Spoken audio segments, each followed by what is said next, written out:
y ahí comenzamos a grabar lo que es la tercera sesión de esta serie de encuentros que hemos dado en llamar Escrituras Marginales, que explora las obras de distintos autores de América Latina, y en el caso del día de hoy quiero hablar de un autor ecuatoriano al cual llegué gracias a una docente de la materia de Latinoamericana 2, Marina von der Palen. En el improbable caso de que vea esto, le mando un saludo enormísimo, porque vamos a hablar de Pablo Palacio, un autor ecuatoriano y autor de varias obras, entre ellas Un hombre muerto a puntapiés, que, si mal no me fallan las fechas, el texto fue en principio publicado en la revista Hélice en el año 1926, y al año siguiente se publica ese cuento junto con otra serie en el libro homónimo, Un hombre muerto a puntapiés. Curiosidad, este cuento también llegó a eh, traducirse, no es la palabra, pero también inspiró un cómic basado en el relato de Palacio, y este cuento tiene la particularidad, o es muy conocido, porque en principio se lo considera el primer cuento de la narrativa ecuatoriana en abordar o en mencionar la cuestión de la homosexualidad en ese país. No es el único, pero se lo considera un antecedente, y llama la atención, en medio de una pequeña investigación que hice para poder hablar de este cuento, por ejemplo, que en Ecuador la homosexualidad se despenaliza recién en el año 1997, tras toda una serie de militancias y luchas del colectivo en ese país.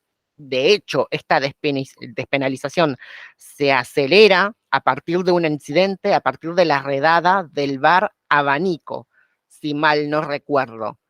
Voy a chequear bien esta información, porque fue un episodio de detención ilegal y de abuso policial, básicamente, que fue muy escandaloso en la nación de Ecuador y que visibilizó las opresiones, redada del bar Abanicos, sí, que ocurrió el 14 de junio de 1997, que fue prácticamente un allanamiento donde se detuvieron a personas homosexuales y transgénero por motivo de la elección de la primera reina gay de la ciudad de Cuenca, Ecuador, y sufrieron todo tipo de torturas y violaciones bajo el consentimiento y las fuerzas policiales. Entonces, estamos hablando de una nación que, si somos honestos en cuanto a materia de derechos humanos y de derechos civiles, lo cierto es que uno asume muchas conquistas dadas en Argentina, cuando en el resto de América Latina hay un fuerte conservadurismo a nivel cultural y político. Entonces, esto que narro no es para decir Ecuador es retrógrada. No, no en ese sentido, no va en ese sentido mi comentario, sino contextualizar que venimos de todo un horizonte conservador cultural, donde Argentina, a diferencia de Argentina y a diferencia específicamente de las experiencias urbanas en Argentina, en América Latina se están dando o se han dado distintos episodios, distintas luchas en diferentes márgenes. Quería remitir esto porque en la historia de la literatura latinoamericana, así como lo vimos al principio con Rafael Arévaro Martínez y el texto El hombre que parecía un caballo, hay toda una serie de operatorias que han desarrollado los autores de distintas épocas para enunciar la diferencia. Y en algún punto, Un hombre muerto a puntapiés se sitúa en esa constelación junto con otras obras, pero ante todo hacer como un raconto de qué fue lo que se publicó después de ese cuento. Acá anoté lo siguiente: Pablo Palacio, si bien fue el primero, no fue el único en abordar la homosexualidad en clave literaria. En 1930, Joaquín Gallegos Lara publica el cuento Al subir el aguaje, centrado en el lesbianismo. En 1933, en la novela Camaradas, de Humberto Salvador, se refieren relaciones lésbicas entre ciertos personajes. En las décadas posteriores hay obras que siguen manteniendo la enunciación de lo homosexual bajo connotaciones negativas, como el cuento Cara es Santo, de Rafael Díaz y Casa, el cuento Los señores vencen, de Pedro Jorge Vera, el cuento Los Impuros, de Eugenia Viteri, y la novela ¿Por qué Jesús no vuelve?, de Benjamín Carrión. Todos estos cuentos se publican, bueno, el de Rafael y Casa en el 53, Los señores Benson se publica en el 68, el cuento de Viteri se publica en el 62 y la novela de Carrión en el 63. La particularidad de toda esa serie de obras literarias, junto con Un hombre muerto a puntapiés, es justamente que los personajes homosexuales o la homosexualidad se presenta de manera negativa. Acá en el cuento se denota la figura de lo vicioso, entre comillas, ¿no? Pero esto forma parte de toda una manera de ver y de construir la diferencia dentro de la cultura y sobre todo dentro de la literatura de Ecuador, que va a dar un giro a nivel histórico, sobre todo más adelante y después del boom latinoamericano. No porque el boom haya transformado las maneras narrativas de contar de otros autores latinoamericanos, sino porque fue un momento de eclosión experimental donde en ese envión surgen, por ejemplo, escrituras como la de José Donoso, chileno, que escribió una novela llamada El lugar sin límites, donde en las primeras páginas no se sabe cuál es el género de él o la protagonista, y esa no fue la única obra excepcional que mencionaba la diferencia, pero sí se produjo todo un macrocontexto en la historia de la literatura y del continente latinoamericano, donde las diferencias empezaron a asumir un protagonismo menos peyorativo dentro de la narrativa del continente. Pienso, por ejemplo, en El beso de la mujer araña, de Manuel Puig, acá en la Argentina, de ese diálogo entre dos personajes hombres encarcelados, un revolucionario y un homosexual dentro de la misma celda, dentro de la misma cárcel, donde la novela se construye a través de diálogos, ¿no? Hoy en día, sobre todo por ahí para los de mi generación o un poco más jovencitos, más pibes, damos por asumido la visibilidad de esas diferencias en las películas, en las series, en la literatura, pero todo eso fue posible gracias a todas las luchas emprendidas y realizadas por las diferencias. Y pienso, por ejemplo, en el caso concreto de Argentina, de la militancia post-dictadura militar. Pienso en la figura de, espero no pifiarle con el nombre porque se me hace un matete de nombres que se me ocurren. Carlos Jáuregui, sí, porque lo estaba confundiendo con otro Jáuregui. Carlos Jáuregui, la militancia de él en cuanto a el marco de la Argentina post-dictadura y, de hecho, la posibilidad de las marchas del orgullo en el espacio público argentino, en el espacio urbano, ¿no? Y cuento todo este macrocontexto para pensar en el cuento Un hombre muerto a puntapiés, donde la homosexualidad aparece bajo la figura de un hombre vicioso dentro de una crónica policial. El sujeto de interés de ese lector de crónicas o de noticias policiales, el sujeto de interés es alguien que se presenta como vicioso dentro de la escritura de la crónica policial. Y es interesante hacer toda esta serie de puntualizaciones porque no podemos tener una mirada cancelatoria hacia lo que se escribió en el pasado. Y esto lo digo porque Pablo Palacio con este cuento no es que hace una defensa enardecida de las diferencias, ni hay que pensar la literatura de ese momento con las categorías morales con las que lo pensamos hoy, ¿no?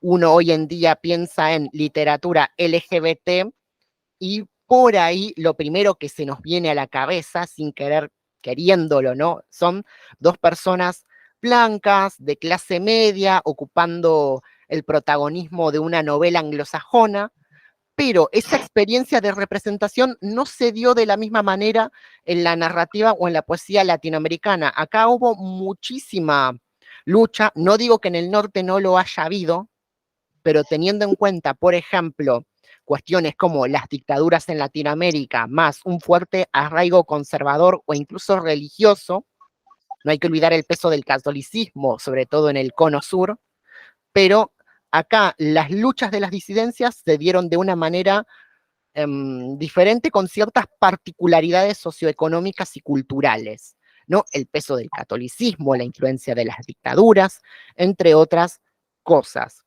Entonces, pensar la cuestión de las representaciones dentro de la literatura no es lo mismo pensarlo en el siglo XX acá en Latinoamérica que pensarlo en el presente y en el mercado mainstream, sobre todo en el mercado anglosajón. Dicho esto, y antes de ir al texto en sí, otra particularidad de la biografía de Pablo Palacio es que él fue abogado, ¿no? Entonces también pensar en la relación entre literatura y ley. Este cuento fue escrito por un hombre de leyes. Palacio tenía, de hecho se lo consideraba un estudiante muy brillante y de hecho se recibió de abogado. Tuvo una intervención muy interesante en el ámbito de la narrativa ecuatoriana, sobre todo porque en su época se había producido un boom regionalista dentro de la literatura de Ecuador, donde el máximo exponente era Jorge Icaza con su novela Huasipungo. Palacio coincidió en un momento de la narrativa ecuatoriana donde muchos autores se preocupaban por la cuestión indigenista y escribían de una manera realista a modo de denuncia social. Que no es que Pablo estaba en desacuerdo con ellos, porque de hecho tuvo un instante de militancia en el movimiento socialista. Pero la escritura de Pablo Palacio pasó por otras cuestiones y abordó temáticas, no por eso sin dejar de ser subvertivo en cuanto a la manera que él tenía de narrar. Posteriormente publica otras cosas, aborda otros textos, tiene una novela corta llamada Débora, enfocada en la figura de un teniente que busca un amor y la novela todo el tiempo se sabotea a sí misma en algún punto. Tenía una escritura muy experimental para la época, Palacio. Y de hecho, parte de ello es la razón por la cual el canon se lo olvidó, entre comillas, porque tenía una manera de escribir muy rupturista y muy particular con su época. Palacio era, o hoy lo podríamos considerar, un enemigo de la escritura realista, entre comillas. Con su lenguaje trabajaba la narrativa de otra manera y el hombre, un hombre muerto a puntapiés, es un ejemplo de ello. Y ahora sí, yendo concretamente al texto, porque el cuento comienza con una crónica policial, con una noticia policial, comienza con un extracto de un diario, en realidad comienza con una cita, me corrijo, comienza con una cita de un periódico que dice de la siguiente manera: cómo echar al canasto los palpitantes acontecimientos callejeros, esclarecer la verdad es acción moralizadora, que es una cita del comercio, de El Comercio de Quito. Y el cuento en sí comienza con un tono policial, con un tono periodístico. Anoche, a las 12:30 próximamente, el celador de policía número 451, que hacía servicio en esa zona, encontró entre las calles Escobedo y García a un individuo de apellido Ramírez, papá, papá, papá. Y luego de los primeros párrafos, se corta ese registro periodístico para dar lugar a la voz del narrador. Yo no sé en qué estado de ánimo me encontraba entonces, dice el narrador, lo cierto es que reía satisfacción. Un hombre muerto a puntapiés era lo más gracioso, lo más hilarante de cuanto para mí podía suceder. Esperé hasta el otro día en que hojeé anhelosamente el diario, pero acerca de mi hombre no había una línea, al siguiente tampoco. Creo que después de 10 días nadie se acordaba de lo ocurrido entre Escobedo y García. Termino esa cita. La particularidad del protagonista de Un hombre muerto a puntapiés es justamente su regodeo ante la crueldad de la crónica policial. Es un regodeo interesante en el que justamente la doctora en letras Marina von der Palen va a analizar en uno de sus artículos, en el que ella problematiza la cuestión de el lugar de la anunciación y la ley, pero también el goce de esa violencia. ella va a hacer toda una serie de observaciones a raíz de ese goce llamativo, donde para el narrador, el otro vicioso que aparece muerto en la crónica policial va a ser su objeto de deseo.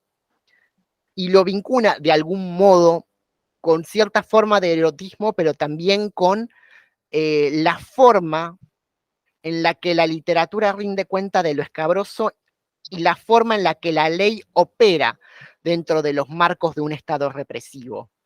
¿No? Una de las cosas que va a decir von der Pallen en su artículo es primero el poder de nombrar de parte de ese sujeto.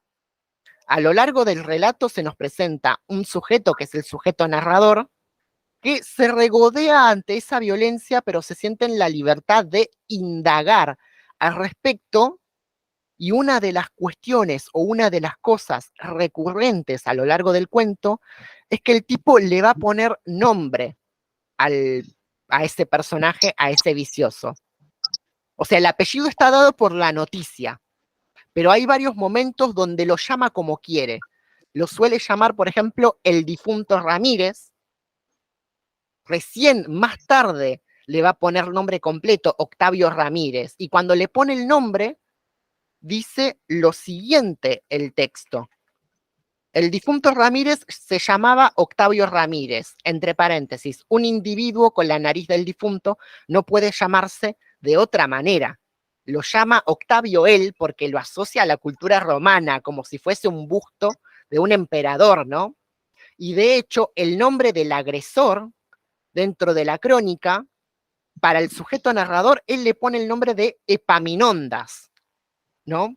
Que Epaminondas, dentro de la historiografía y dentro del sistema culto de este sujeto narrador, era el nombre de un general cuyo ejército estaba compuesto por hombres homosexuales en la antigüedad. Entonces, es el sujeto narrador el que va poniendo nombres a esas personas anónimas que aparecen dentro de la crónica policial. De hecho, en la escena del comisario, la propia fuerza policial no le interesa o no siente mucho interés en esclarecer el caso. Me parece un momento muy interesante, ¿no? El de ese sujeto narrador, que tampoco deja traslucir su propio nombre. Es alguien que lee un periódico, ve que alguien se murió, se pone contento por ello y decide jugar a ser el detective, ¿no? También hay una parodia del género policial allí, un poquito.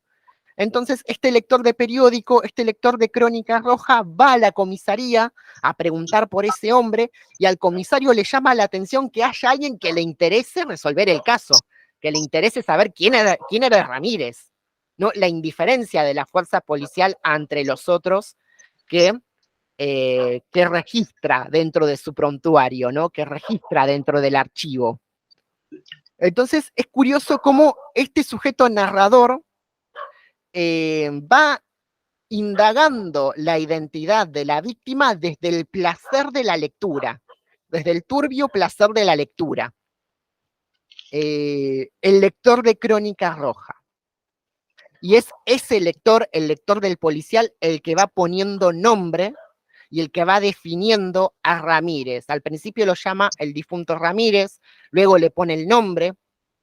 Esto me hace acordar, por ejemplo, yo sé que parece un ejemplo muy escabroso, pero la manera que tienen los medios policiales hoy en día de tratar a cierto tipo de víctimas. Yo me acuerdo que en el noticiero del canal Telefe, en el momento en el que tuvieron que abordar la noticia de un fallecido en circunstancias suspicaces, porque era prestamista, porque era un autodenominado empresario, el periodista Rodolfo Barili en un momento hablaba todo el tiempo de el descuartizado.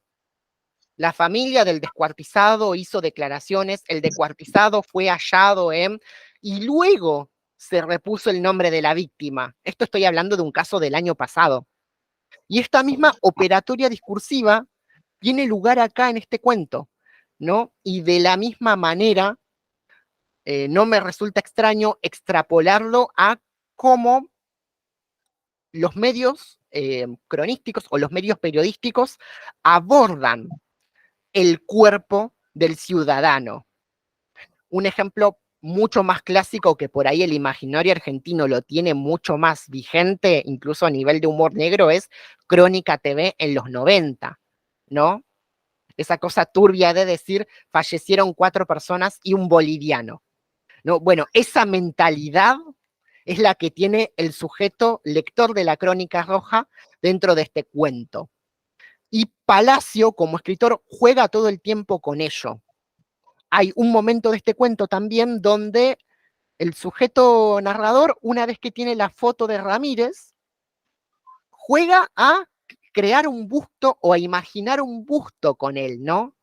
A jugar a armar el identikit de Ramírez. Todo el tiempo el sujeto narrador está jugando a ser detective.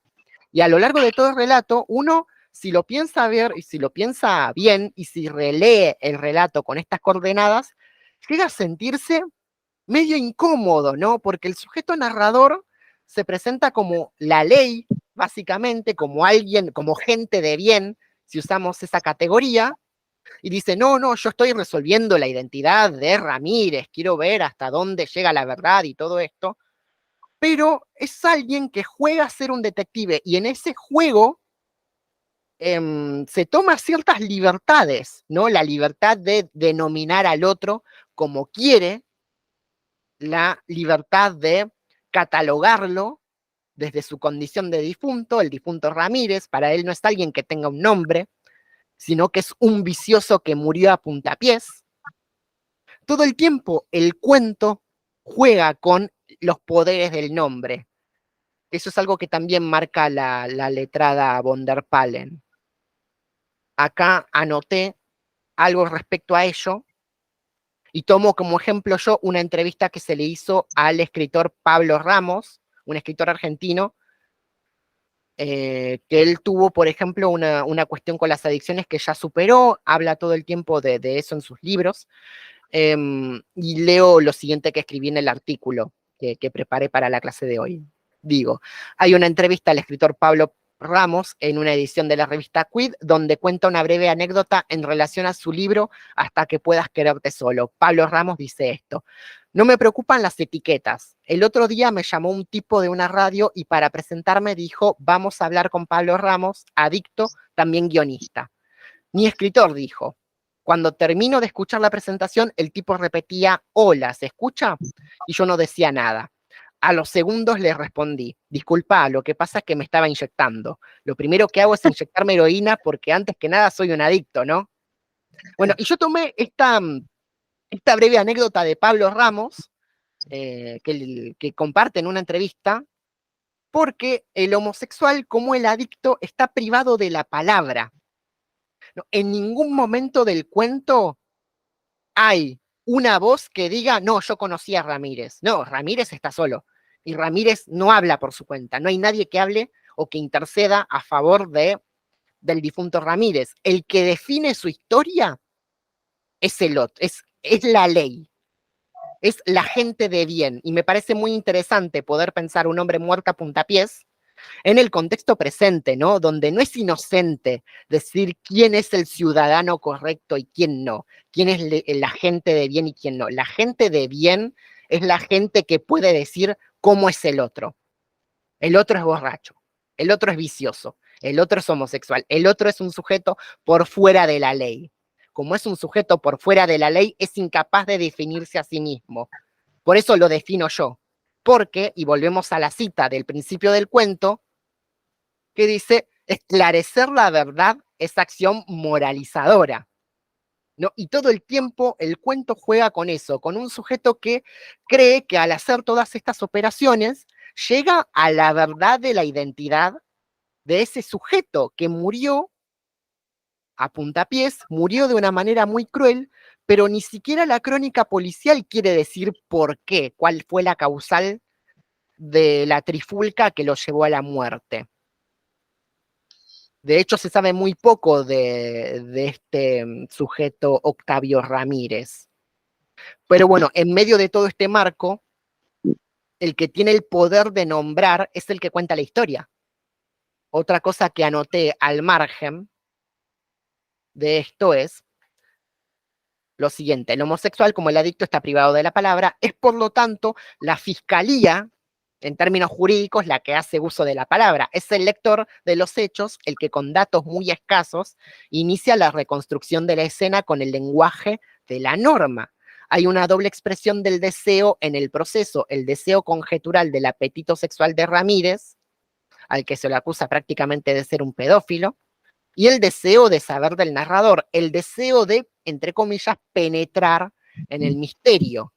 Nombre, poder y violencia es un común denominador que nos conduce, por ejemplo, a otros textos como El niño proletario, de Osvaldo Lamborghini, que es un cuento muy fuerte, que lo sigo recomendando, donde el nombre de la víctima es cambiado y donde el suplicio se prolonga en un marco jurídico que legitima la agonía de los que pierden el nombre y la dignidad. El poder se nombra a sí mismo al nombrar a otros. El narrador no dice su nombre, pero se nombra, se decreta, se proclama autoridad moral. La cita del cuento no dice: soy un hombre que se interesa por la justicia y nada más. Cuando va a la comisaría, el sujeto narrador dice eso: soy un hombre interesado por la justicia. Prácticamente lo que dice: soy gente de bien, me interesa lo que pasa acá.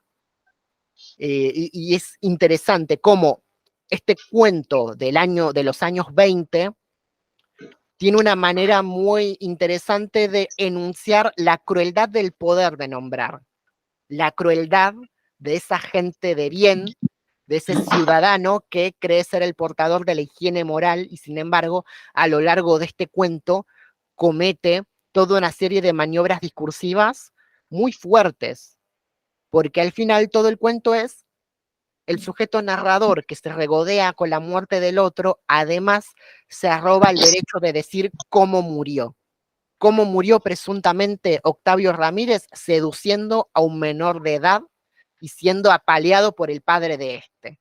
Porque esa es otra trampa del cuento también. El que nos cuenta esa versión de la historia es el ciudadano de bien, entre comillas. No es el propio Ramírez. El cuerpo de Ramírez no puede defenderse por sí mismo, ni tiene a alguien que lo defienda. Al final sigue siendo un desconocido para el lector y el que habla por él es la ley.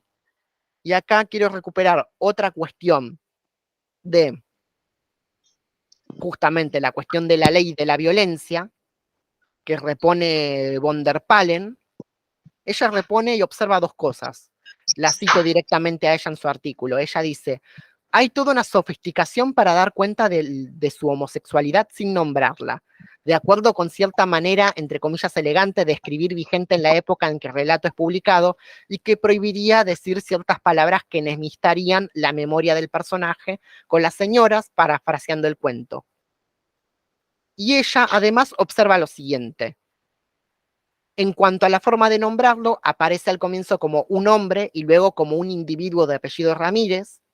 De hecho, la fórmula más usada es el difunto Ramírez, donde se instala una tensión.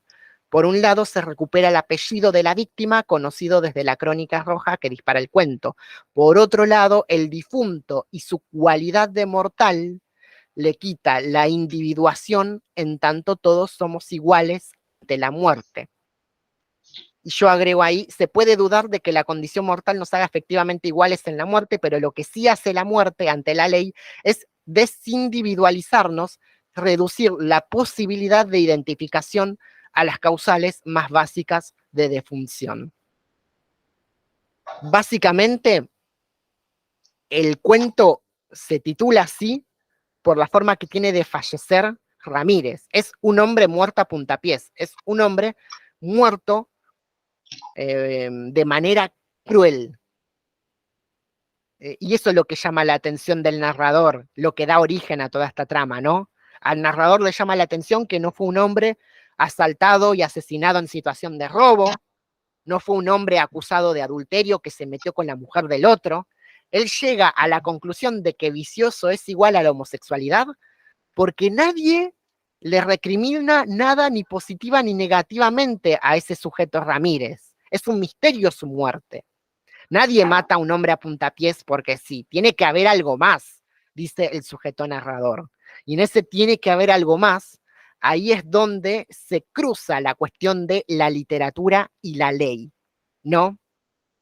¿Qué hace la ley ante un sujeto que muere de esa manera? ¿Cómo se hace cargo la ley de enunciarlo? Y quiero redondear esto con una cuestión que puntualizan otras investigadoras, que es la cuestión de la paradoja del derecho. La paradoja del derecho, y por eso menciona la cuestión de las militancias LGBT a lo largo de la historia de Latinoamérica, porque hay una cuestión con la ley y el derecho que me parece muy pertinente de seguir discutiendo en este contexto actual, ¿no?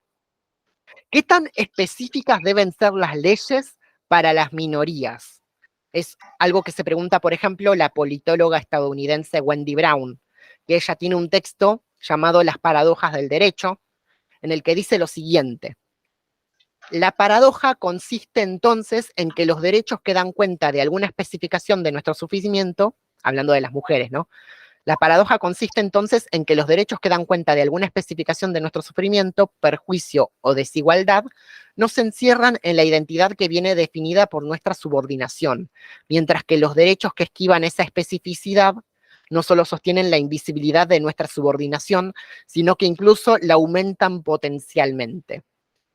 La investigadora argentina Daniela Dorfman, leyendo este artículo, resume parte de la complejidad de las observaciones de Brown. Dorfman dice: lo que dice Brown es que en la ley es difícil representar sujetos con más de una categoría identitaria a la vez. Las denuncias, por ejemplo, requieren elegir una base de discriminación. Las subjetividades en la ley, para la ley, son unidades discretas no conectadas, o sea, nacionalidad o raza o sexualidad o género o clase. No hay interconexión, no hay interseccionalidad. Las mujeres aparecemos en el derecho de las políticas públicas como mujeres, así indiferenciado, o como lesbianas, o por clase, o por raza, pero no como compuestos complejos de sujetos internamente diversos. ¿Por qué traigo todo esto a colación? Porque dentro del cuento, y eso me parece muy interesante de analizar para pensar la ley hoy en día, el comisario no sabe por qué se murió Ramírez. De hecho, no le interesa. Se sorprende de que alguien venga a preguntar por Ramírez. Y de hecho, una de las cosas escandalosas del cuento es que el comisario le dice: mira, tomá la foto de él, que tomá la información de él, a mí no me interesa, mientras lo traigas al día siguiente, ¿no? Es como, ¿cómo Ramírez, una vez en su muerte, de pronto su información pasa a disponibilidad pública de cualquier persona que quiera saber sobre él, ¿no? Cómo la ley tiene tan poco cuidado por esa diferencia que no puede nombrar porque no es un sujeto identificable ante la ley. Y no me parece menor pensar toda esta serie de instancias teniendo en cuenta de que Palacio es abogado, es un conocedor de la ley ecuatoriana, en un contexto donde la ley es la que termina definiendo quiénes son los beneficiarios de ciertas políticas y quiénes no, donde la ley termina definiendo, a fin de cuentas, cómo morimos y cómo somos enunciados después de la muerte.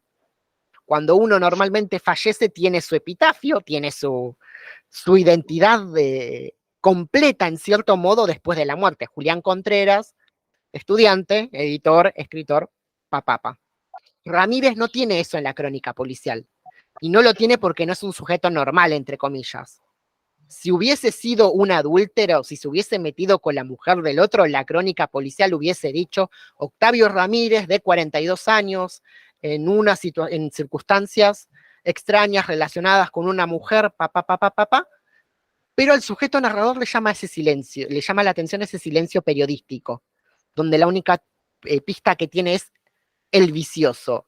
Ramírez era vicioso, entre comillas. Y esto lo conecto con una cosa más que me parece muy interesante de pensar también en relación a la ley, que es la cuestión médico-patológica de la homosexualidad en esa época.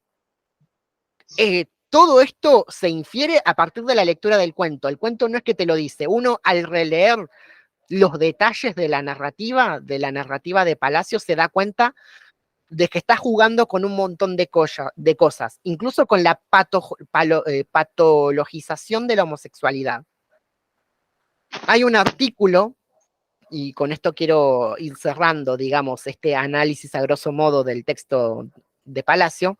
Hay un artículo de Carlos Figari y Florencia Gemetro llamado Escritas en silencio. Ellos dicen lo siguiente: el discurso médico-legal trazaría desde fines del siglo XIX las formas psíquicas y somáticas de lo que se denominaría la inversión femenina, entre comillas. La construcción de la inversión o la homosexualidad se hizo de acuerdo a una metodología médica taxonómica de patología y síntomas mediada por una epistemología casuística esencializadora de cuerpos. Inversión u homosexualidad adquirieron una entidad que, aunque confusa y ambigua, sedimentaría una marca sobre los individuos practicantes del homoerotismo, el estigma de la degeneración y la enfermedad. Como los locos, las histéricas, los vagabundos, los y las invertidos, invertidas, serían una anomalía social que se reprime y se intenta curar. El gran desafío del sujeto narrador en Un hombre muerto a puntapiés es que no puede decir lo que sabe. Al principio del cuento, muy al principio,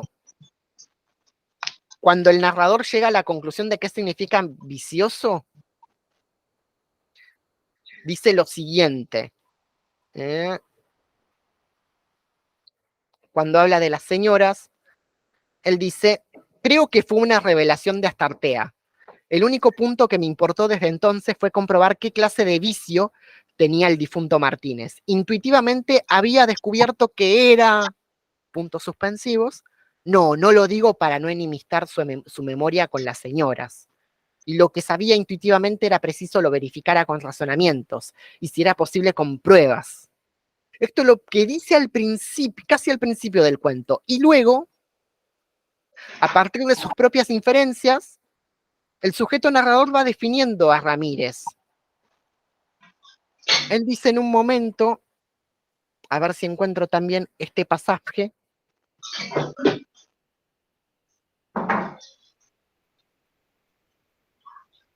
Hay un pasaje más adelante que dice: la noche del 12 de enero, mientras comía en una oscura fonducha, sintió una ya conocida desazón que fue molestándole más y más. A las 8, cuando salía, le agitaban todos los tormentos del deseo.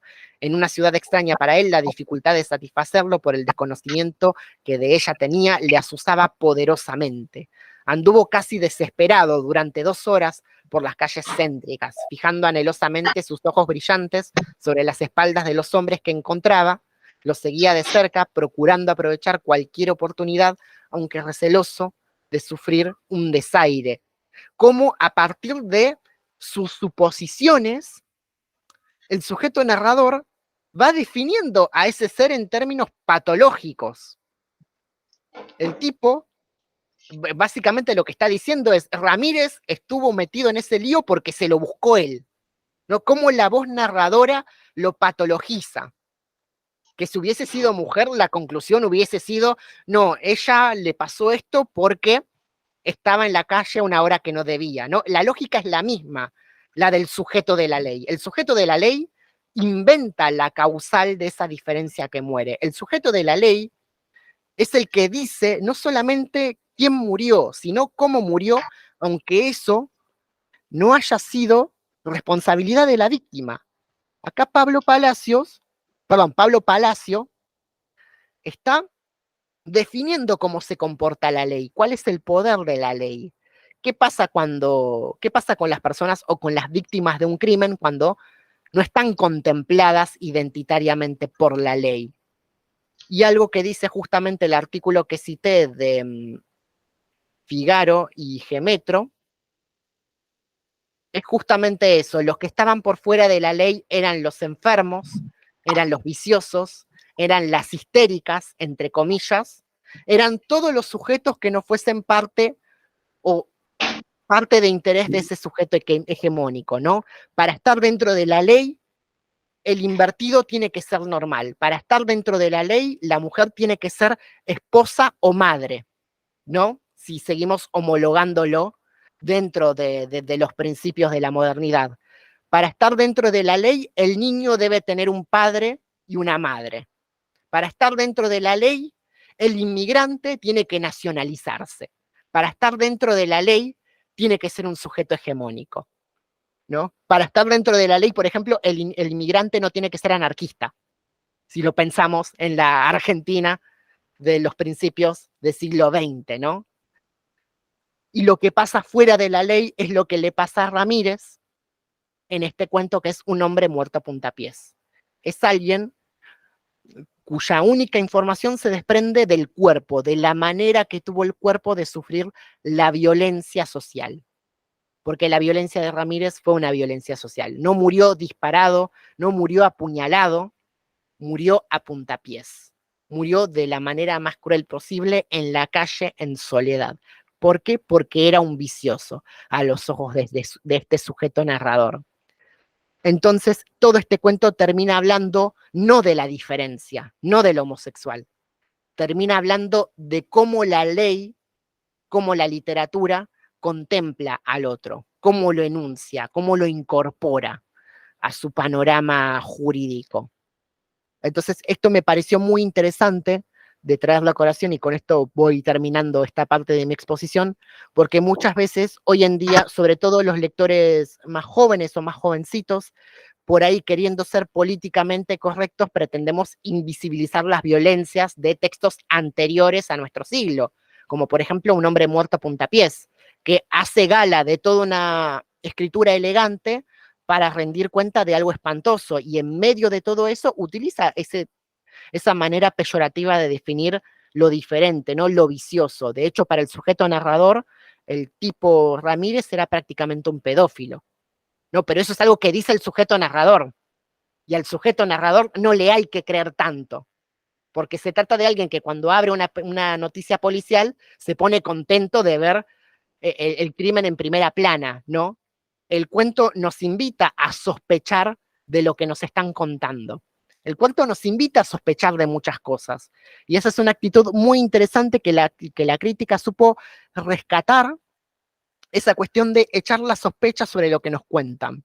Y Palacio tiene mucho eso en otros cuentos muy lindos, que en todo caso más tarde en otros ciclos analizaré.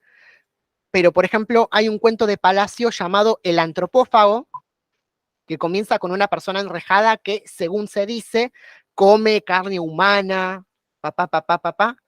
Hay un cuento también llamado La doble y única mujer, que no sabemos cuántas personas son, lo que se nos narra en el cuento. Entonces, todo el tiempo, la escritura de Palacio es una escritura de la sospecha. Hay que sospechar de lo que nos cuentan todo el tiempo, porque al final ese sujeto, por ejemplo, en Un hombre muerto a puntapiés, que se presenta como ciudadano de bien, como gente de bien, termina teniendo una perspectiva muy particular, ¿no? Clasista y discriminatoria sobre los otros. Y de hecho, prácticamente gran parte de la historia se desarrolla al margen del crimen, se desarrolla en la comisaría y se desarrolla en el estudio de este sujeto narrador, se desarrolla en la cabeza de este sujeto narrador. Y al final lo que nos cuenta no es el crimen en sí, sino cómo él leyó la crónica policial, cómo él reconstruye desde su lugar y desde sus prejuicios y desde sus presupuestos la muerte de Ramírez. Y con esto termino mi exposición. Dicho esto, si querés compartir algo, Raquel, de tus impresiones de lectura. Yo sé que fui muy rápido con algunas cosas, pero es que este cuento tiene mucho para analizar. Así que te escucho, Raquel, si querés comentar o indicar alguna cuestión. Primero te digo, Julián, ¿qué me quedó a mí para hablar? Bueno, en muchas cosas estoy de acuerdo en lo que decís, pero elemental es esto, del comienzo del cuento. Este hombre, el narrador, se alegra por lo que vio, le pareció gracioso. Ahí te das cuenta el desprecio humano hacia otro que no se sabe quién es, porque no tiene identidad, no sabe quién es, no se han preocupado ni siquiera en decirlo bien. El informe que dio la policía no dice nada. Bueno, y eso me hace acordar de casos que conocí que fueron ciertos acá en la Argentina, post dictadura, de personas que yo, por ejemplo, leía en el diario un recuadrito chiquitito que decía murió esta persona queriendo robar a tal lado y nunca se nombre nada, nada. Y después me enteré en un caso que yo conocí a una persona muy cercana, que esa persona había maltratada y torturada por la policía.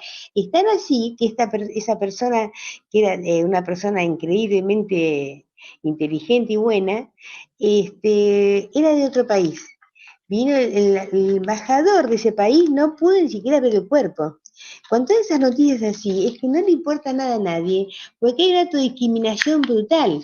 Y no solo cuando él piensa que es vicioso, también piensa que es un tipo común, es un tipo extranjero aparte, ¿viste? Y son cosas que se notan muchísimo, por eso tiene tantos vericuetos esta narración, que no sé si es un cuento o una novela corta. Porque con tanto lo que dice, a veces me da la impresión que es más novela que cuento. Y bueno, todas las emociones que tiene este hombre para pensar en el otro, pero como una cosa. Es una cosa el otro, no es algo importante, no es un ser humano, es algo que le va a dar la posibilidad de escribir, se sienta con su pipa, se regodea con su pipa, pensando en todo lo que va a brotar gracias a ese ser humano que estaba tirado en la calle y que nadie le importó nada. Con eso, como decías vos, el policía no solo le indagó nada, sino que aparte le prestó cosas que tenían que ser, las fotografías del hombre se las prestó para que y se la pasaba con esas fotografías, como un maníaco, mirándolas, observándolas, para sacar una deducción. ¿Qué podía hacer el hombre con esa nariz? ¿Te das cuenta lo que dice eso? ¿La nariz qué hace? Como había algunos historiadores estudiosos antiguos, que eran muy inteligentes, descubrieron muchas cosas, pero te decía que una persona con la nariz chata era una mala persona, por ejemplo. Y toda esa cosa estúpida, pero propia de la época, te digo, ¿no? Propia de la época. Y yo pienso que esa discriminación y ese goce que hacía él, a lo mejor estuve leyendo el escritor cómo vivió y todo, y él fue siempre discriminado de una manera u otra. Porque a pesar de ser un tipo que nació en una familia poderosa, con dinero, era hijo de madre soltera.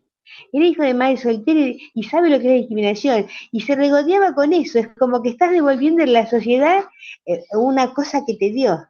Eso me llamó la atención. Aparte de un hombre que murió muy joven, tuvo muchos problemas después, y fue un gran escritor, y lamentablemente por su salud le dijeron que estaba mal, por eso escribió cualquier cosa, y era un tipo súper inteligente, y mira con qué forma te relata infinidad de cosas dentro de la sociedad, no es una sola cosa, ¿no? No solo la homosexualidad, todo el, ¿cómo se llama? El circuito social, las formas de vida, la apatía que existe todavía. Acá nosotros hemos visto muchos casos de muerte de gente joven. La apatía policial que no le importa nada. Si vos sos una persona, por ejemplo, que tenés cierto poder, estás en una escala social bastante buena, todo, ¿cómo se meten y todo, tratan de saber todo? Y aparte, todo eso que decía también cuando escribió este hombre, me hace acordar, como vos decías a las crónicas, cuando contaste lo de Barili, es cierto, siempre me molestó tanto eso, y aparte estaban todo el día dale que dale con eso. Mientras tanto, la gente se ocupa de eso y no sabe las realmente cosas importantes que pasan, por eso después no sabe dilucidar la realidad y vota como vota. A lo mejor me Claro. metí en un campo que no tengo nada que ver, pero todo tiene que ver con todo según mi opinión, ¿no? Según mi experiencia de vida, todo se relaciona. Y no solamente eso, sino que este hombre empezó a crear una fantasía. Cuando vi la palabra vicioso, wow, qué bueno lo que voy a sacar de acá, porque eso es lo que hizo. El personaje te estoy hablando, ¿no? Porque Pablo lo relata todo buscando mostrar esas fallas de la sociedad, esas costumbres de la sociedad. Y con respecto a la homosexualidad en América Latina y todo eso, como dijiste vos, tiene mucho que ver con la religión católica. Acá en América existía la homosexualidad como una cosa natural y vinieron a reprimirte con todo y cualquier cosa era motivo de muerte. Todo era malo, malo, había que rechazarlo, había que matarlo. Y estoy segura que todavía, aún en la Argentina, debe haber muertes debido a ser homosexual.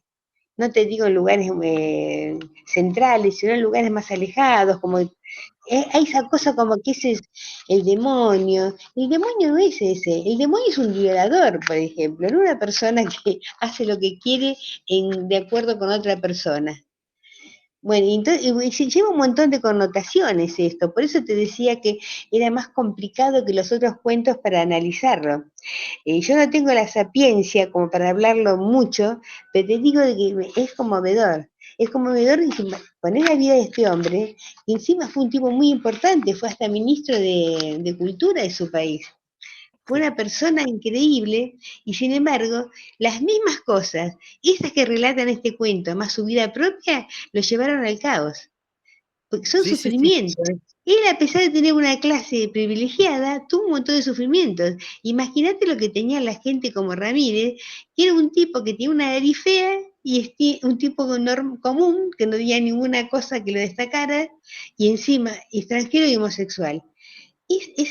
Las tenía todas, pobre, para que lo liquidaran y a que nadie le importara nada, ¿no? Nadie le Sí, sí. importara nada.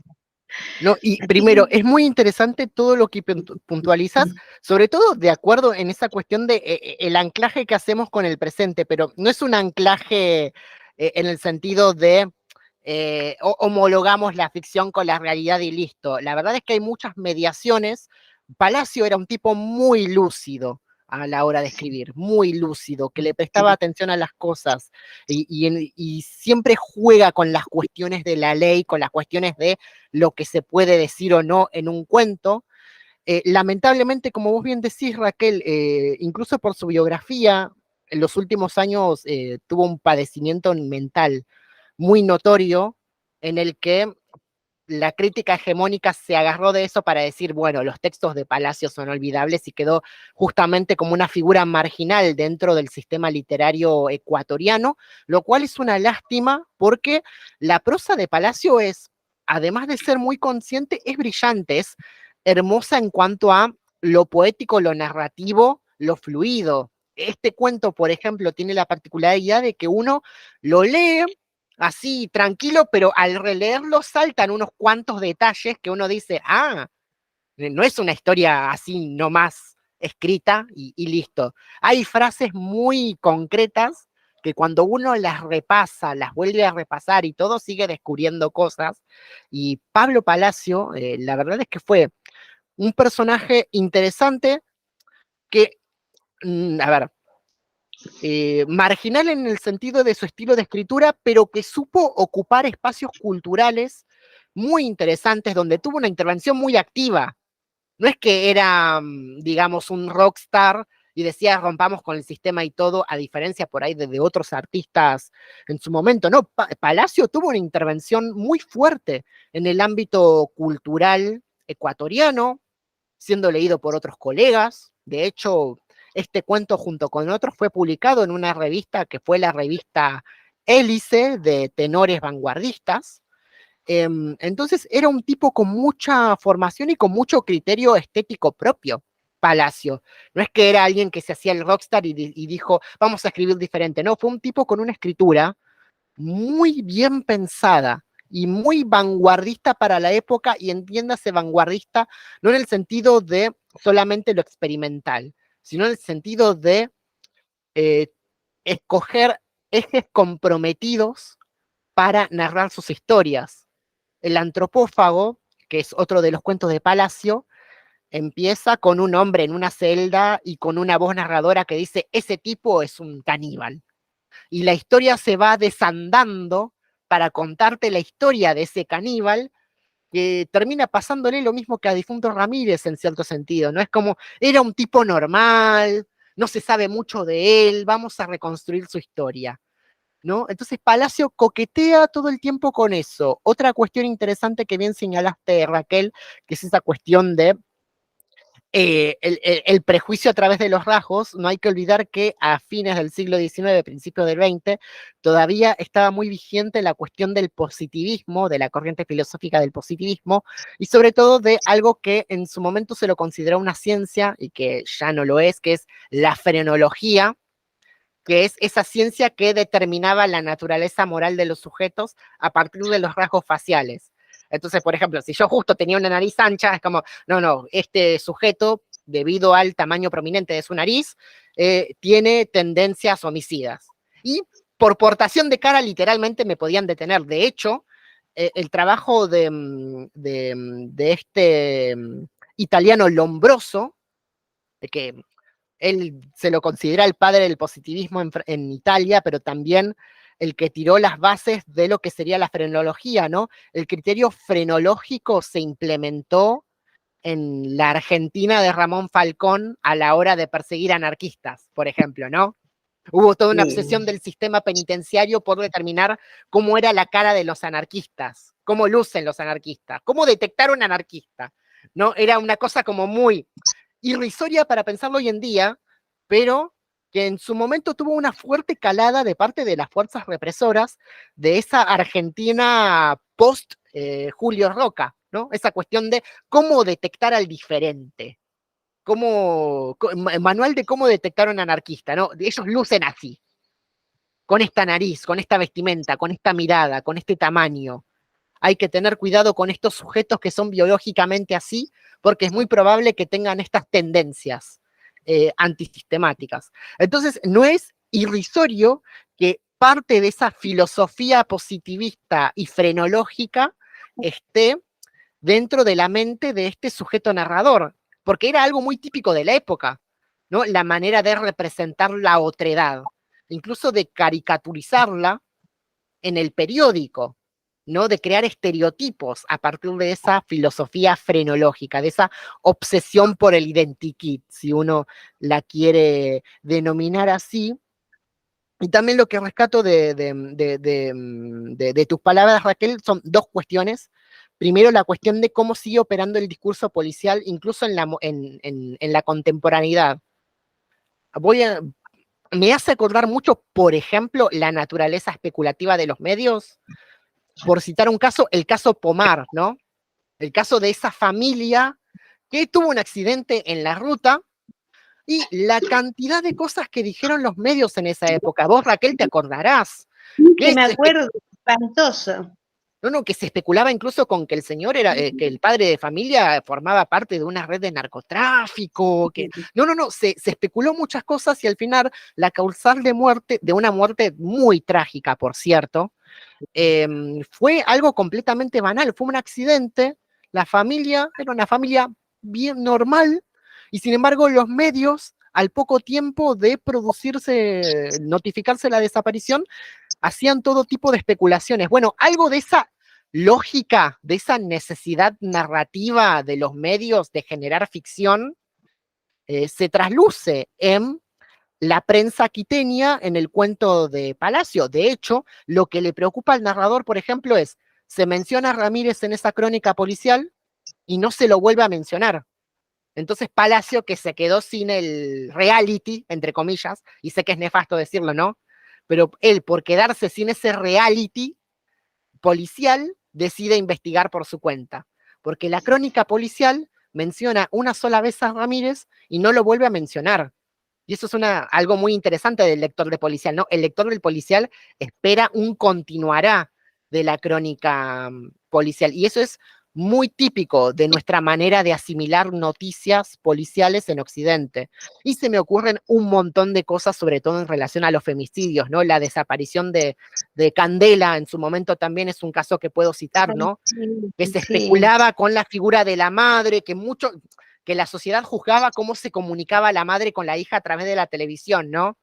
Cómo el público miraba con mala cara a esa madre que decía, te cargué el celular, hija, te cargué esto para que me puedas llamar, ¿no? Cómo hay toda una estructura discursiva alrededor de la transmisión de la crónica policial que, visto desde esa ficción, uno dice, no, qué cruel es el sujeto narrador, pero que sigue operando hoy en día. Hace muy poquito tuvimos la cuestión de un muchacho que quería extraer cobre de los cables y que falleció electrocutado. Y la maestra, una docente que había sido maestra de él, lanzó un comunicado en redes sociales diciendo: yo no quiero que los recuerden así, como un delincuente, como era una persona maravillosa, era una persona muy amable, ¿no? Entonces, pero el carácter totalitario de la crónica policial, ¿no? De definir al otro como lo ominoso, como lo vicioso, como el residuo de la sociedad. Porque ese es el efecto de la crónica policial. La crónica policial, y eso es importante, por eso una de las cosas muy interesantes, ¿no? De explorar la relación entre la literatura y la ley, porque la palabra termina definiendo no a los opresores y oprimidos, sino a las víctimas y los victimarios, ¿no? Vuelvo a esa cosa que hoy en día está muy en boga, ¿no? De quiénes son la gente de bien, ¿no? ¿Y por qué Eso, importa definir a la gente de bien? La gente de bien, como acabo de decir, es el que son quienes se arroban el derecho de definir el mal. Y el mal, por ejemplo, en Argentina, para ellos es el negro cabeza, es la sí, madre planera, es la sí, que decide tener muchos hijos. sí, Eso es la gente de bien, entre comillas, es la que se arroba el derecho y el poder, incluso jurídico, de decir quiénes son los malos. Y ese poder de nombrar no es un poder inocente, es un poder que tiene efectos en el ejercicio de la ley. Y por último, la segunda cuestión que quería relevar es lo que le pasa al sujeto lector de crónicas policiales cuando se acerca por fin a su objeto de interés. Lo que dijiste, Raquel, me hizo acordar, pero por contraste, a la figura de Rodolfo Walsh. Rodolfo Walsh empieza a escribir Operación Masacre cuando le dicen que hay un fusilado que vive tras los sí, fusilamientos de José León Suárez. Y Walsh sí, mismo reconoce que él tenía el entusiasmo porque se había encontrado la noticia de su vida, pero cuando se encuentra con Libraga, de pronto entiende la injusticia que se cometió y le indigna a Walsh. sí, Walsh se sí, entrevista con Libraga queriendo tener la nota con el fusilado que vive y se termina radicalizando a partir de ese punto porque él dice: no, yo tengo que escribir esto, pero por la indignación que siento. Y no solo eso, sino que detrás de ese fusilado que vive en Operación Masacre, se descubre que hubo muchos más fusilados que vivieron. sí, sí, Sí, sí, sí. Entonces, la transformación que experimenta Rodolfo Walsh, que de hecho venía de escribir relatos policiales, y a partir de este punto de inflexión, que son los fusilamientos en los basurales de José Luan Suárez, Walsh transforma su escritura y la vierte a la militancia y al periodismo, ¿no? Entonces, cuando él se encuentra con el sujeto de interés, que es en ese caso el fusilado que vive, Walsh experimenta una transformación, no es el lector de noticias policiales del cuento de Palacios. Cuando se encuentra con el fusilado que vive, se da cuenta de la realidad de esa violencia del Estado, de la realidad de esa violencia militar. Te pasan cosas cuando vos ves la realidad más allá de la crónica roja, más allá de la crónica policial. Y eso y me hizo acordar a esto por contraste, ¿no? A diferencia de este sujeto narrador en Un hombre muerto a puntapiés, y uno no sabe incluso qué hubiese pasado si efectivamente Ramírez, en vez de estar eh, muerto, estaba en un hospital y hubiese conocido a quien estaba obsesionado por él, ¿no? Bueno, esa historia que no escribió Palacio fue la que vivió Walsh con el fusilado que vive, ¿no? El hecho de buscar una noticia y toparte con una persona real de carne y hueso que termina transformando tu propia escritura. Entonces me parece interesante también pensar a Walsh en esa constelación, ¿no? La figura de Walsh como alguien que, habiendo sido un escritor interesante de cuentos policiales, como por ejemplo Un kilo de oro, hay otros textos de Walsh como cuentista, como viniendo de esa vertiente, de pronto su escritura se transforma cuando se da cuenta de que la crónica no es suficiente para rendir cuenta de esa realidad violenta, ¿no? Bueno, esa humanidad de Walsh funciona como contraste con este sujeto narrador que, repito, no dice su nombre en ningún momento, sino que él se arroba el derecho de decir, bueno, el difunto Ramírez era un vicioso por esto. ¿No? Los poderes de nombrar desde la crónica policial, desde algo tan mundano como es una noticia sobre un delito, ¿no, Raquel? sí, la verdad que sí. Y con respecto a Wells, te digo de que él no solo cambió su forma de escribir, sino cambió él mismo también, políticamente cambió, vio una realidad y la asimiló como propia. Y aparte, después hizo Quién mató a Rosendo, no sé si lo leíste Sí. ese libro también. Y él se metió de lleno en eso y a ver lo que pasaba. Y tuvo un cambio tremendo porque partió de la parte del ser humano, de la humanidad, que es lo que le falta al que hace en este cuento de Pablo, que hace él se burla, le causa gracia que haya una persona muerta a puntapiés, le parece extraño. Y esa falta, y eso pasa, y entonces piensan hacer algo con respecto a eso, una cosa que lo haga sentir que está bien, todo, pero está la burla y el desprecio. Y eso es lo peor de todo que tiene. Por eso a veces el cuento te parece extraño, porque él está delatando eso. Pero medio que choca al principio. A mí me choca que una persona le cause gracia que otra persona haya muerto a puntapiés. Me parece espantoso. ¿Y sabes por qué me parece espantoso? Porque pasa todos los días acá. Sí, Pasa sí, todos sí, los sí. días en la gente. Y no Sí, sé bueno, de si, hecho, sí, sí, Raquel, te escucho. sí, no sé si es porque influenciados por toda la vorágine de medios que tienen, que los bloopers, por ejemplo, esos bloopers que la gente se ríe tanto, se ríe tanto. A mí me duele el alma cuando siento que se cae una persona, no sé si se rompió un hueso. ¿Te das cuenta? Ya está la Claro, no, burla desde el es la principio. risa por el dolor del otro. Exactamente, eso mismo. Es indiferencia del dolor del otro. Todo lo que le pase mal al otro es para que vos te diviertas. Es una cosa increíble, pero así se va forjando las generaciones, lamentablemente. Porque ven eso, lo más cómodo es ver esas cosas, para reírse un poco. Y no entiendo nunca por qué nos estamos yendo tan lejos de lo que es el ser humano. Ojo que considero que hay infinidad de personas buenísimas que nada que con eso, pero generalizando, estoy generalizando nada más, ¿eh? Que hay mucha gente que se ocupa de divertirse con lo que le pasa al otro. Y eso también lo ves con este hombre que se mata de risa porque se murió a puntapiés y ahí empieza a indagar por qué ese motivo.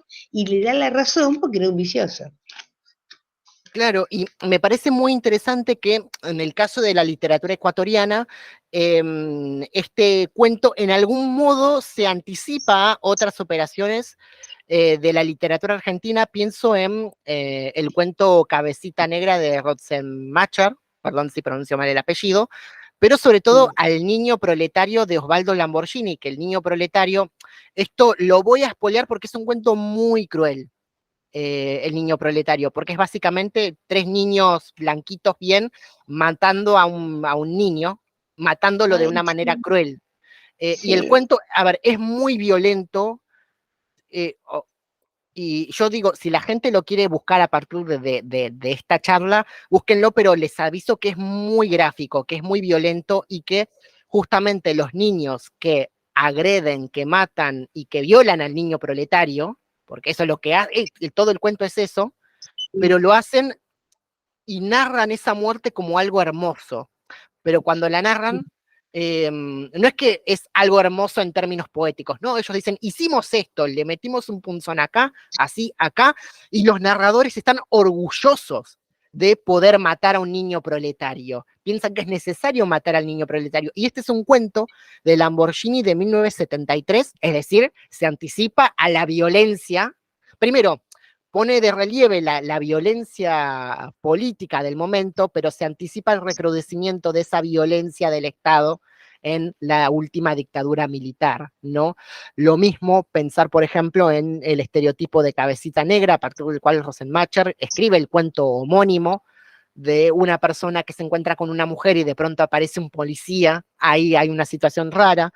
También se anticipa, no es que se anticipa, pero creo que casi al mismo tiempo hay toda una manera de representar al otro que se estaba permeando en la literatura de la época. Pienso en el caso de Argentina, por ejemplo, con un cuento que no me acuerdo si Borges lo coescribió con Casares, pero que hoy en día no es una lectura feliz, que es La fiesta del monstruo. Ahí confirmo, sí, La fiesta del monstruo de Borges y Casares, donde ahí hay todo un retrato de la alteridad, un retrato de los otros, burlesco, grotesco, ¿no? Pero toda esta operación que hace Palacio se puede poner en diálogo con toda una forma de construir la marginalidad que en esa época tenía tanto la literatura argentina como la literatura latinoamericana y cómo llegamos a representar a los otros a lo largo de nuestras literaturas en el transcurso del siglo pasado. En el caso de Palacio, me parece muy interesante que él hace énfasis no tanto en el vicioso, sino en la naturaleza cruel del lector de noticias policiales, ¿no? Palacio es muy astuto porque como dice la antiquísima frase, lo que dice Juan de Pedro dice más de Juan que de Pedro, ¿no? Y me parece que ese refrán popular es con lo que juega Palacio, ¿no? La manera de hablar que tiene el sujeto narrador de la muerte y de la violencia te eriza la piel, porque se está regodeando en la muerte del otro, se está regodeando en una noticia policial, se está regodeando en la represión, que por otro lado, repito, insisto sobre esta cuestión, no sabemos efectivamente quién es el agresor. Aparece este tipo, Epaminondas,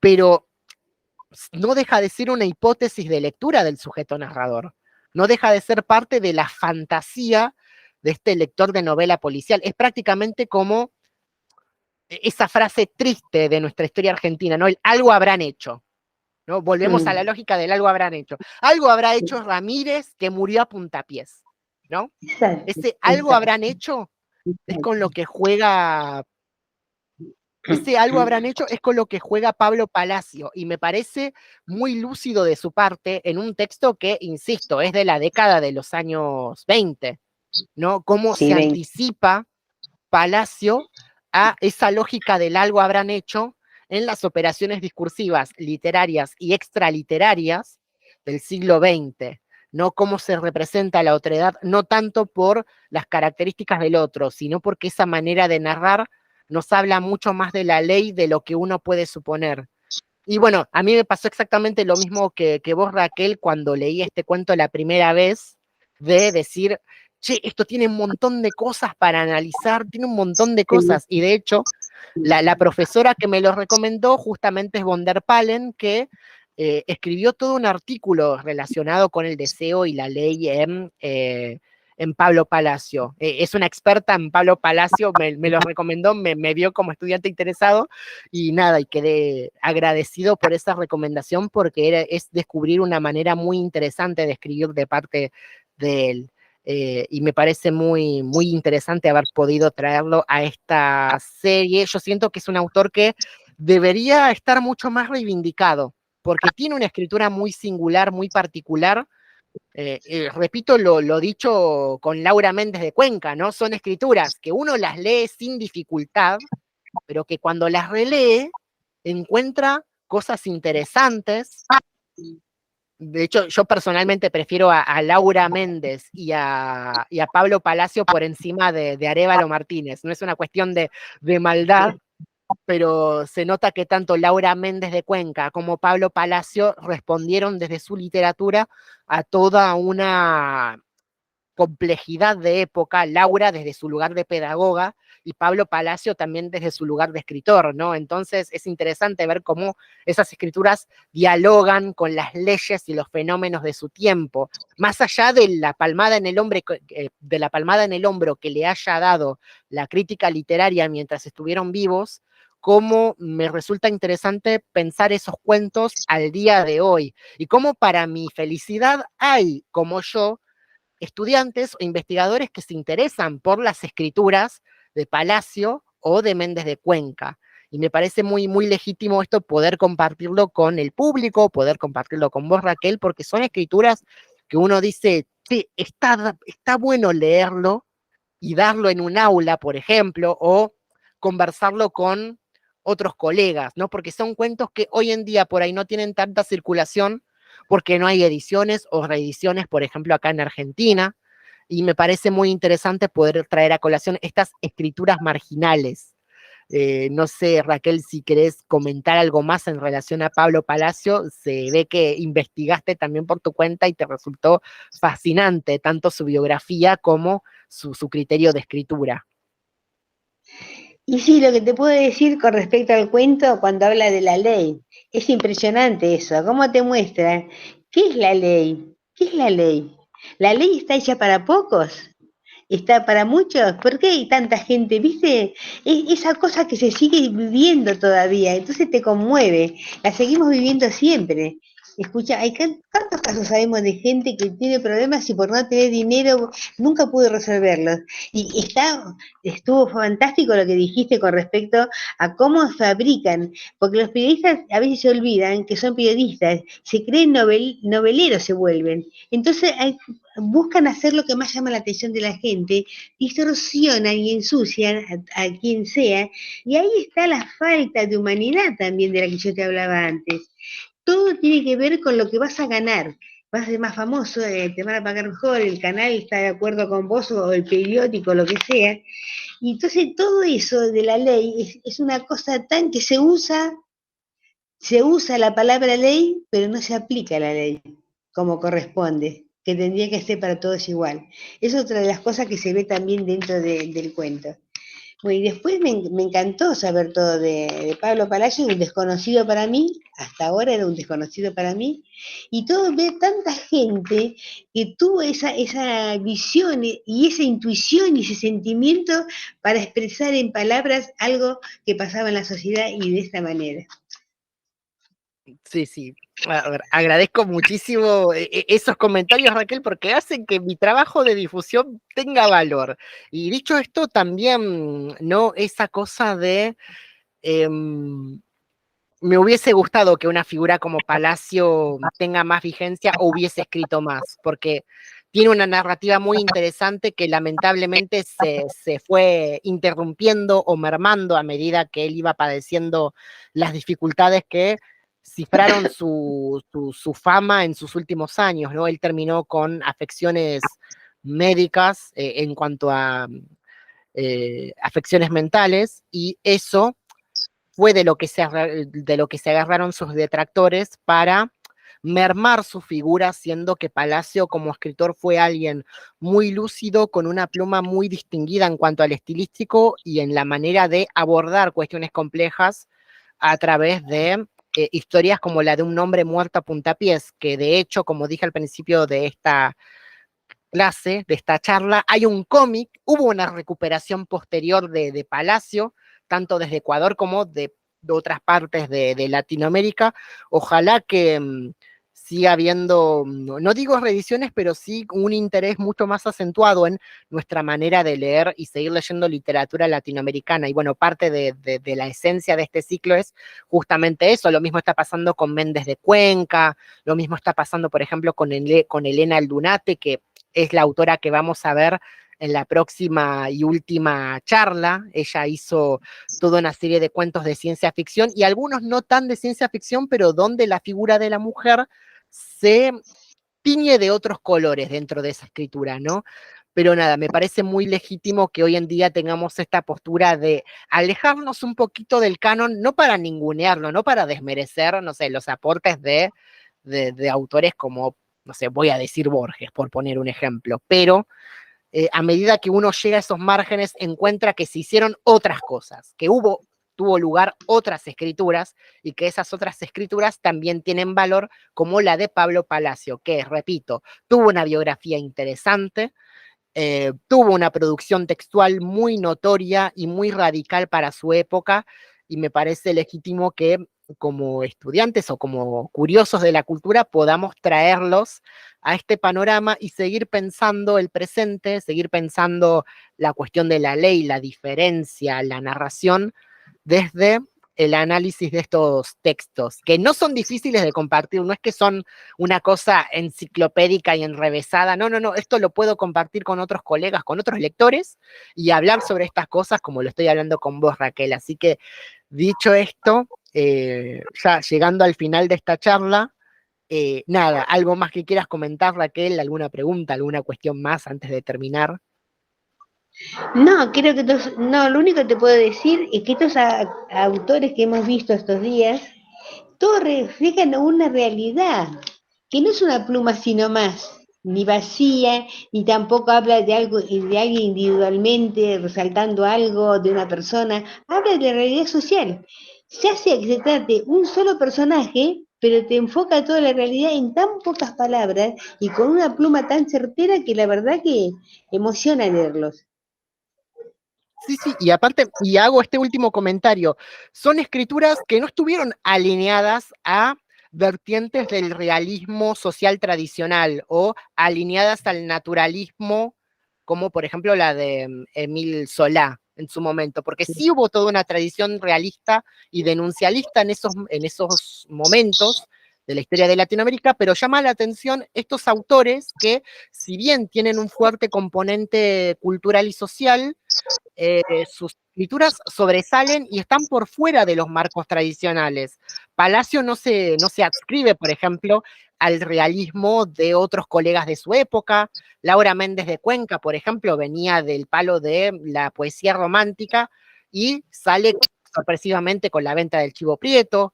Arévalo Martínez es por ahí el que estaba como más inserto en un club que era la generación de los 10, pero tenía sus cosas excéntricas, entonces es esa cosa de proponer la narración de realidades desde otras escrituras en todo sentido, ¿no? La configuración de una escritura distinta que incluso esté por fuera de todo molde.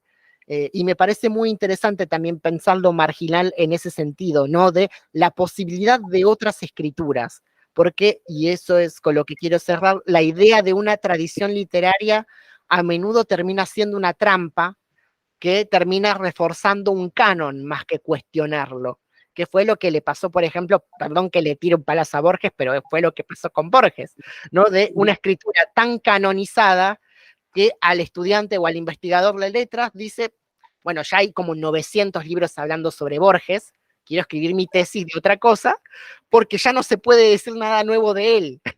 Y eso es lo que pasa cuando una tradición se vuelve canon. Bueno, estos autores lo que tienen es que son inclasificables, incluso cuando tienen vetas de realismo. Son inclasificables porque tienen una escritura que hasta el día de hoy siguen produciendo efectos en nosotros los lectores del siglo XXI, y con esto concluyo esta exposición que va a quedar colgada en YouTube. Y aprovecho para despedirme, Raquel. La verdad es que un honor compartir esta charla, particularmente de Pablo Palacio, con vos. El honor es mío, Julián, no te imaginas cuánto. Bueno, y entre tanto, a quienes nos vayan a ver la próxima sesión, se va a transmitir en vivo por YouTube. Va a ser el gran cierre de esta serie de encuentros, donde vamos a ver a la autora chilena Elena Aldunate. Voy a dejar disponible el link donde van a poder leer el cuento Juana y la cibernética, que es un cuento que lo dieron en la facultad, en la clase de teoría y estudios literarios feministas. Conozco a Aldunate gracias a esa materia, y vamos a reivindicar la ciencia ficción escrita por mujeres la próxima sesión. Entre tanto, ahora en segundos termino la transmisión, le digo al público que nos esté viendo, gracias por acompañarnos.